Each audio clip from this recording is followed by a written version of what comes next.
One is the pinnacle of motorsport. Said someone. Somewhere. Probably. Whether you believe that or not, you can't argue with the sport's global reach and glamorous nature. It's certainly the most well-known form of motorsport to the general public, and with that comes an opportunity for racing game developers.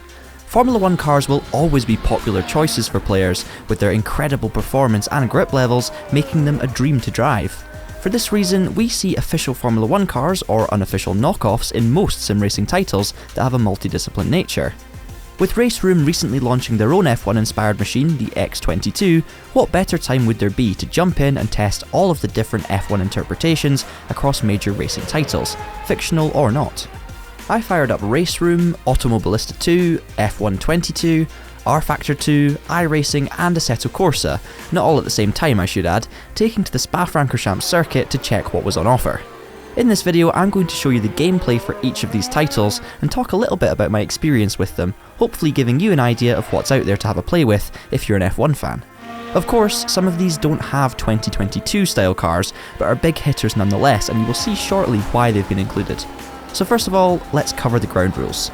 I'll run you through some of the details such as costs and specific information when I get to each game, but for all of them I am sticking to the default setups, so no fuel reduction, tyre compound changes, MG UK system changes, no crazy hot lapping or alien lap times, everything as it comes. I want this to be the out of the box experience, so that also means no mods, and the assists are set to authentic, which in every case meant fully off. Each of the laps I'll show was within the track limits and therefore legal on the respective game as well, and I'm going to use a number randomizer to determine the order that I show these laps in. Right then, with all of that out the way, shall we jump in? Okay, first up then is iRacing, which was actually the last sim I tested. The car is the Mercedes W12E Performance, which is the fully official version of their 2021 Challenger that brought Sir Lewis Hamilton his 8th Drivers' Championship. I'm just joking. Straight away then, this car is cool because it's the official Mercedes, but sadly it's now a year out of date and was therefore built to the previous set of F1 regulations. It costs $11.95, and you of course need an iRacing membership as well. Spa, by the way, costs $14.95. I'll show you a bit of raw gameplay and then I'll chat about the experience.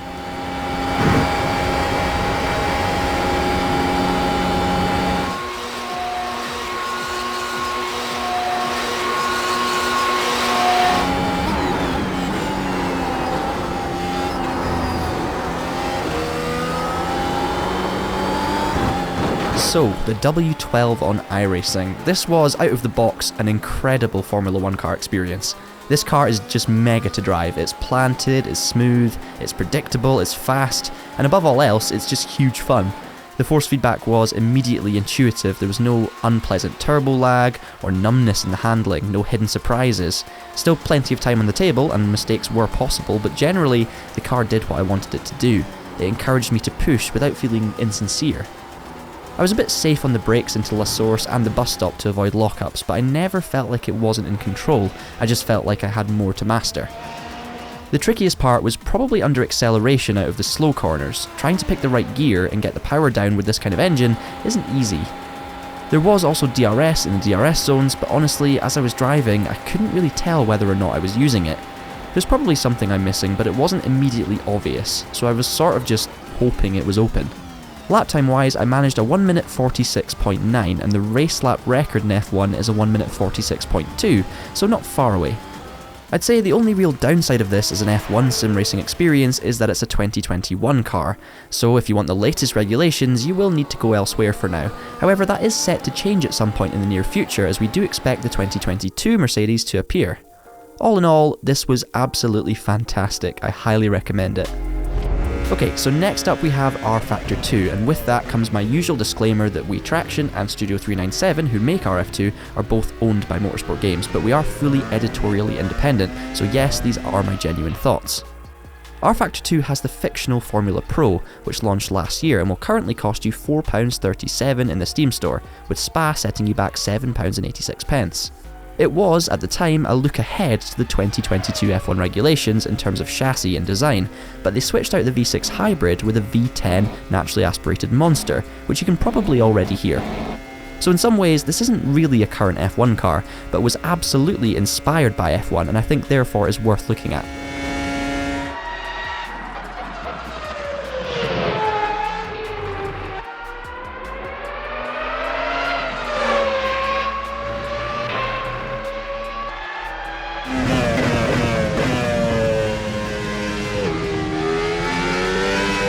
So this is a challenge, a very satisfying one in my opinion, but a challenge nonetheless. It feels like a less sophisticated driving experience. The V10 makes it more visceral, and that translates. It oversteers, it bites when you push its limits. It feels a bit lazy out of the slow corners, but is hugely rewarding once you get dialed in and find yourself in tune with the downforce. Force feedback is amongst the best as usual, and this thing will see you making mistakes. You have to respect it to be consistent. This is something hardcore F1 fans past and present will love driving, but it's a challenge that might frustrate a more casual player. I did manage a 1 minute 50.108 on this run, so a bit slower than iRacing, but god do I miss the sound of V10s. RaceRoom next, and this is the most recent of them all. The Formula RaceRoom X22 was released in August this year and is clearly a fictional interpretation of a 2022 Formula 1 car, with a few tweaks. This car currently costs £3.48, has over 1,000 brake horsepower, and the usual features including a 1.6 litre V6 turbo hybrid engine, a halo, different MG UK modes, different tyre compounds, etc, etc. Spa, by the way, it costs £4.35.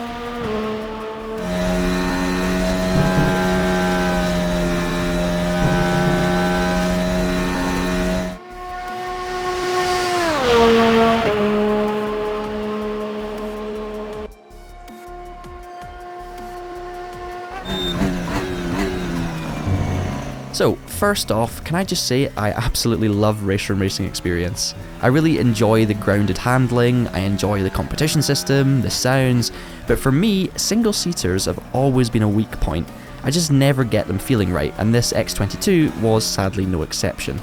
Maybe it's a personal thing, but I didn't really enjoy lapping this one as much as many of the others. The engine felt really sluggish low in the rev range, almost like an 80s era car with massive turbo lag. It almost felt as if the brake was dragging slightly as well, the same thing happening when you're turning a little bit of speed. It just killed the momentum more than I felt it should have. The track felt nice, curbs were fine. The braking didn't feel great though. I was needing to brake far earlier than with most other titles, and it was still super easy to lock them up. Extracting the lap time was a challenge, and I eventually managed a 1 minute 49.2. Maybe with some setting tweaks this would feel better, but for me it wasn't the ultimate F1 style driving experience I was looking for. Sorry, RaceRoom.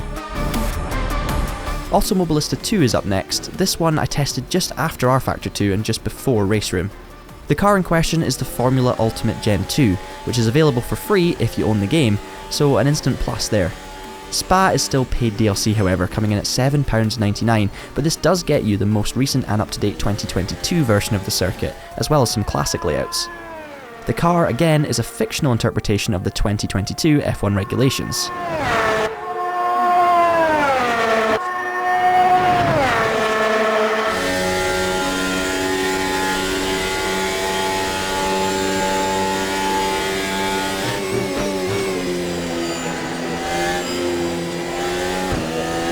So then, I have to say, this felt pretty damn good. Not perfect in the way the car behaved under certain loads, but it was good fun. The high-speed cornering can feel a bit peculiar, and you still get that slightly floaty feeling. It's almost as if there was an overcompensation when it comes to the rule more speed equals more downforce. It's certainly closer to the hardcore sims than it is to the more casual options, but there is still that encouragement of an overly ambitious driving style that you have to adopt to get the car to stick. You do still also get that horrible lack of grip on the curbs, so I was avoiding them like the plague, especially under braking for Lecum. This car is still one of the best experiences on AMS2, and it's great that it's free for everyone as well. My lap time was a mid 1 minute 43, so quicker than any other in this video. F1 22 is of course the official F1 game, so we have every car and every track from the 2022 season in official capacity included within the base game. There isn't really too much to add on this one in terms of info, so I'll show you the lap in Verstappen's championship leading Red Bull.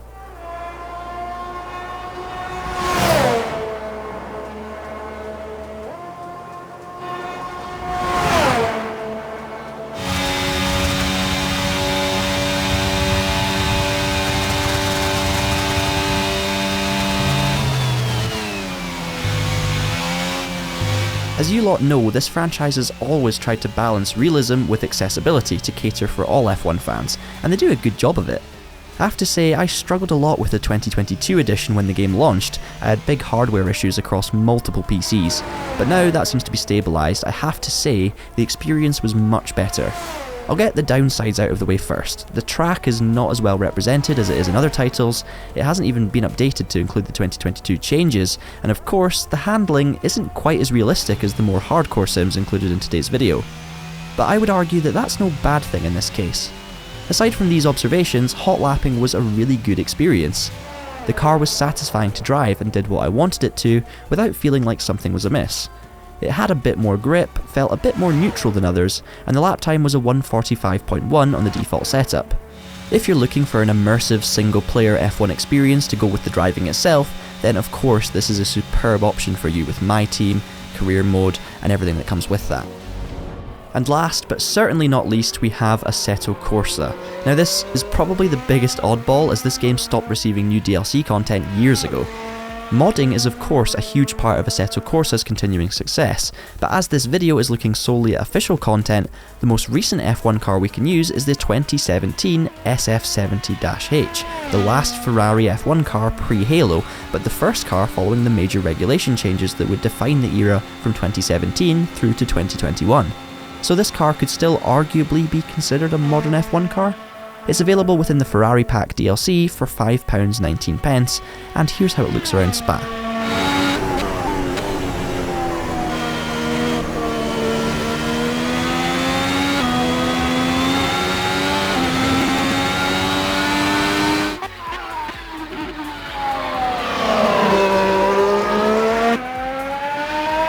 So this car may be the oldest in the video by some margin, but wow, it still feels fantastic straight out of the box. Not quite as refined as iRacing's Mercedes, but the handling and force feedback was incredibly intuitive. I felt like I could continue lapping for days, and I didn't really want to stop. The version of Spa on AC is smooth and allows you to use the curbs, giving you a very satisfying rhythm as you lap the circuit, but it was still incredibly tricky not to make at least one mistake on each lap when pushing to the limit. The one gripe I had was a low-range chugginess when trying to accelerate from the slower corners, a little bit like RaceRoom's but less extreme. Maybe this was realistic, obviously I don't know because I haven't driven the car, but it did feel a little bit lazy compared to some of the others in this particular area. The lap time was a high 1:48, but I would love to give this one another go with a proper setup, quality fuel and aggressive MG UK settings. And that brings us to the end of this video. Hopefully it's given you an idea as to which F1 inspired experiences are out there if you want a taste of it for yourself. Of course, this is entirely subjective, we will all have different opinions on the same things, and I'd love to hear what you lot think in the comments below. Don't forget to subscribe to the Traxion channel for more content like this in future, and hit that notification bell to catch these videos as they are released. Until next time, thank you so much for watching, keep it pinned, and have a great day.